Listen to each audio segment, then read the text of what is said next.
বুড়িমা রোজমেরিকে ঝর্ণার পথ দেখিয়ে দিল আর বলল, সোজা এই পথ ধরে গেলে সামনে পাবে একটা পাহাড়। পাহাড়ের পাথুরে পথ দিয়ে যেতে যেতে দেখবে একটা হজেল গাছের বন। বন পেরোলেই একটা বিশাল প্রান্তর। সেই প্রান্তরের শেষ সীমানায় রয়েছে ঝর্ণাটা। আল্লাহ তোমায় শক্তি দিন।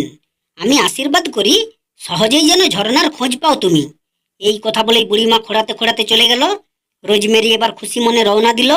পাহাড়ের পাথুরে পথ পেরিয়ে সত্যি সত্যি সে পৌঁছে গেল হজেল বনের ধারে। তারপর যেতে যেতে এলো সেই বিশাল প্রান্তর। সেখানে কুলকুল করে পানি বইছে, গাছপালার ফাঁক দিয়ে পানি গড়িয়ে যাচ্ছে। সেই পানির রেখা ধরে সে একটু এগোতেই দেখতে পেল একটা স্বচ্ছ ঝর্ণাধারা। সেই ঝর্ণা দেখে খুশিতে আত্মহারা হয়ে গেল রোজমেরি। তারপর রোজমেরি ঝর্ণার পাশে হাঁটু মুড়ে বসলো আর এক গাজলা পানি নিয়ে চোখ মুখ ধুয়ে চালুনি পেতে ধরলো ঝর্ণার পানিতে। কিন্তু চালুনিতে অনেক ফুটো। যতবারই সে পানি নিতে যায় ততবারই ফুটো দিয়ে ঝরঝর করে পানি ঝরে পড়ে। সদমার জন্য চালুনি দিয়ে কিভাবে পানি নিয়ে যাবে সে? একসময় হতাশ হয়ে পড়ল সে। তারপর কান্না শুরু করলো। এমন সময় কানে এলো তার ঘ্যাঙের ঘ্যাং ডাক। তারপর লাফাতে লাফাতে তার কাছে এলো মোটা সোটা একটা শ্যাওলা জমা সবুজ রঙের ব্যাঙ। ব্যাঙ তখন তাকে জিজ্ঞেস করলো, কি হয়েছে তোমার? কাঁদছো কেন?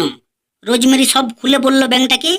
ব্যাঙ তখন বলল, তোমাকে আমি সাহায্য করতে পারি, তবে একটা প্রতিজ্ঞা করতে হবে তোমাকে। রোজমেরি তখন বলল, কি সেই প্রতিজ্ঞা? ব্যাঙ বলল, কঠিন কিছু নয়। কোনো একটা রাত আমি তোমার সঙ্গে কাটাবো।